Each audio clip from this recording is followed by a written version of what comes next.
నువ్వు చేసింది 16-17 వేలే. మరి కడుపు కట్టుకోలేదా?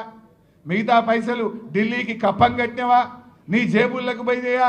ఎక్కడికి పోయినాయో చెప్పు. ఎప్పటిలోగా చేస్తావో చెప్పు. నువ్వు దేవుళ్ళ మీద ఒట్టు పెట్టి 15 ఆగస్టులోగా రుణమాఫీ చేస్తా అని మాట తప్పినావు. మొన్న అసెంబ్లీ సమావేశాల్లో మార్చి 31వ తేదీ కల్లా రాష్ట్రంలో రైతులందరికీ రైతు బంధు వేస్తా అన్నావు. 31 మార్చి పోయింది, ఇవాళ 2 జూన్ వచ్చింది. ఈరోజు కూడా రైతు బంధు డబ్బులు రైతులకు పడలే. అసలు నువ్వు ఒక్క విషయమన్నా రాష్ట్ర అవతరణ దినోత్సవం నాడు కూడా నిజం మాట్లాడకపోతే, వెనకటికి ఏదో శాపం ఉన్నట్టు ఏదో అంటారు చూడు, నువ్వు అబద్ధం ఆడకపోతే తలబలిగి చనిపోతావు అన్నట్టు ఈ రేవంత్ రెడ్డికి అట్లాంటి శాపం ఏదో ఉన్నట్టు అనిపిస్తుంది నాకు. అబద్ధాలు తప్ప నిజాలు పలకడు. మరి మన కేసీఆర్ అభివృద్ధిలో ఈ రాష్ట్రాన్ని అగ్రగామిగా నిలిపిండు. ఎన్ని అద్భుతాలు! ధాన్యం ఉత్పత్తిలో నంబర్ 1, డాక్టర్ల ఉత్పత్తిలో తెలంగాణ నంబర్ 1 చేసిండు కదా. ప్రతి జిల్లాకు ఒక ప్రభుత్వ మెడికల్ కాలేజ్, 35 గవర్నమెంట్ మెడికల్ కాలేజీలు పెట్టి సంవత్సరానికి 10,000 డాక్టర్లను ఈ దేశానికి అందిస్తున్న రాష్ట్రంగా తెలంగాణను నిలిపిన ఘనత మన బీఆర్ఎస్ ప్రభుత్వాన్ని. తలసరి ఆదాయంలో తెలంగాణ నంబర్ 1, విద్యుత్ వినియోగంలో తెలంగాణ నంబర్ 1, మరి జిఎస్డిపి పెరుగుదలలో తెలంగాణ నంబర్ 1, రాష్ట్ర సొంత ఆదాయ వనరుల వృద్ధిలో తెలంగాణ నంబర్ 1, గొర్రెల మాంసం ఉత్పత్తిలో తెలంగాణ నంబర్ 1, చేపల ఉత్పత్తిలో తెలంగాణ నంబర్ 1, చెట్ల పెంపకంలో తెలంగాణ నంబర్ 1. ఇట్లా కేసీఆర్ అభివృద్ధిలో తెలంగాణ నగరంగామిగా నిలిపింది. రేవంత్ రెడ్డి, నువ్వు ఎన్ని అబద్ధాలు ఆడుతీవి? 6 గ్యారంటీలు అంటివి, బాండ్ పేపర్లు ఇస్తేవి, మొదటి సంతకం రుణమాఫీ మీదనే అంటివి. నీ అబద్ధాలకు హద్దు పద్దు ఉన్నదా?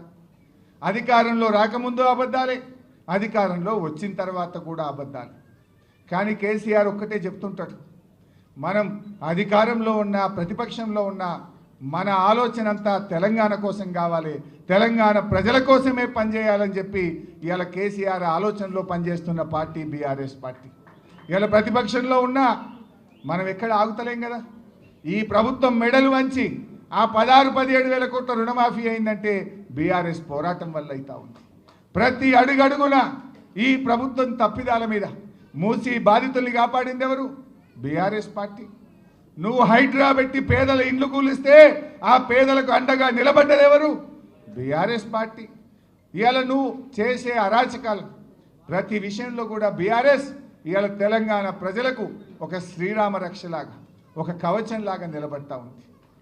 నువ్వు ఏం చేసినావు రేవంత్ రెడ్డి? నువ్వు 18 నెలలు అయింది, ఒక్క మంచి పని ఉన్నదా? కేసీఆర్ కిట్టు బంధు పెట్టినావు, రైతు బంధు పెట్టినావు, ఇవాళ బతుకమ్మ చీరలు బంధు పెట్టినావు, విద్యార్థులకు ఫీజు రియంబర్స్మెంట్ బంధు పెట్టినావు. ఉన్న పథకాలు బంద్ చేయడం తప్ప నువ్వు చేసిన మంచి పని ఉందా? చేసిండు రేవంత్ రెడ్డి. ఏమైనా చేసిండు అంటే బీఆర్ఎస్ ప్రభుత్వంలో మంచి పనులు ఏవైతే జరిగినాయో వాటి మీద కమిషన్లు మాత్రం వేసిండు. ఇవాళ రాష్ట్రం వచ్చిన 6 నెలల్లోనే 24 గంటల నాణ్యమైన కరెంట్ ఇచ్చిండు కేసీఆర్. పరిశ్రమలకు, రైతులకు, గృహాలకు కరెంట్ ఇస్తే ఆ కరెంటు మీద కమిషన్ వేసిండు. ఇవాళ కాళేశ్వరం ప్రాజెక్టు కట్టి 20 లక్షల ఎకరాలకు బీఆర్ఎస్ ప్రభుత్వం నీళ్ళు ఇచ్చింది. ఈ మూర్ఖులు ఏం మాట్లాడతారు? ఒకడంటాడు 1 ఎకరానికి నీళ్ళు రాలేదంటాడు, ఒకడంటాడు 50,000 ఎకరాలే వచ్చినాయి అంటాడు, ఒకడంటాడు 1,00,000 ఎకరాలకే నీళ్ళు వచ్చినాయి అంటాడు. నేనంటలేను, నీ ఇంజనీర్లు ఈ కాంగ్రెస్ ప్రభుత్వానికి ఇచ్చిన నివేదికలో 20 లక్షల ఎకరాలు కాళేశ్వరం ద్వారా కొత్త ఆయకట్టు స్థిరీకరణ జరిగింది అని నీ ఇంజనీర్లే చెప్తా ఉన్నారు. అలాంటి అద్భుతమైన ప్రాజెక్టు కాళేశ్వరం మీద ఒక కమిషన్ వేసిండు. అంటే బీఆర్ఎస్ ప్రభుత్వం చేసిన మంచి పనుల మీద కమిషన్లు వేస్తున్నావు. నీ పాలనలో కాంట్రాక్టర్ల దగ్గర 20% కమిషన్లు తీసుకుంటున్నావు. ఆనాడు జరిగిన మంచి పనుల మీద కమిషన్లు వేసుడు, నీ పాలనలో కాంట్రాక్టర్ల దగ్గర 20% కమిషన్లు తీసుకున్నాడు. ఇంతకు మించి నువ్వు చేసింది ఏమైనా ఉన్నదా? నువ్వు చేసిన ఒక్క మంచి పని ఉన్నదా? ఒక్కసారి అలా ఆలోచించాల్సినటువంటి అవసరం ఉంది. ప్రజలకు అర్థమైపోయింది, ప్రజలు మళ్ళీ కేసీఆర్ కావాలి, బీఆర్ఎస్ కావాలని కోరుకుంటున్న పరిస్థితి ఉంది. ఇవాళ రేవంత్ రెడ్డి మాట్లాడితే పైసలు లేవంటాడు, దివాలా దివాలా అని మాట్లాడతాడు. నా దృష్టిలో ఎవడైతే తెలంగాణ రాష్ట్రం దివాలా దివాలా అని మాట్లాడుతుండ్రో వాళ్ళంతా దివానా కానలే. దివానాగాడు ఎవడన్నా అయితేనే వాడు దివాలా అని మాట్లాడతాడు. కేసీఆర్ ఎప్పుడు మాట్లాడినా ఒక ఆత్మవిశ్వాసం కలిగిస్తుండే. నాది అభివృద్ధిలో పోతున్న దేశం, నా రాష్ట్రం, నాది సర్ప్లస్ స్టేట్, నా రాష్ట్రం బలమైనటువంటి ఆర్థికంగా బలమైన రాష్ట్రం అని కేసీఆర్ చెప్పి ఈ రాష్ట్ర ప్రజల్లో ధైర్యాన్ని నింపేవాడు, పాలనను ముందుకు తీసుకుపోయేవాడు. కానీ రేవంత్ దివాలా దివాలా అనే దిక్కుమాలిన ప్రచారం చేసి తాను తీసుకున్న గోతిలో తానే పడ్డాడు. ఈరోజు ఇవాళ రిజిస్ట్రేషన్ ఆదాయం తగ్గింది, జిఎస్టీ తగ్గింది, మైనింగ్ తగ్గింది, రాష్ట్ర స్వంత ఆదాయ వనరులు తగ్గిముఖం పట్టినాయి. ఇది నీ పాలన చేతగాక, నీ వైఫల్యం వల్ల ఇవాళ తెలంగాణ ఆగమవుతుంది.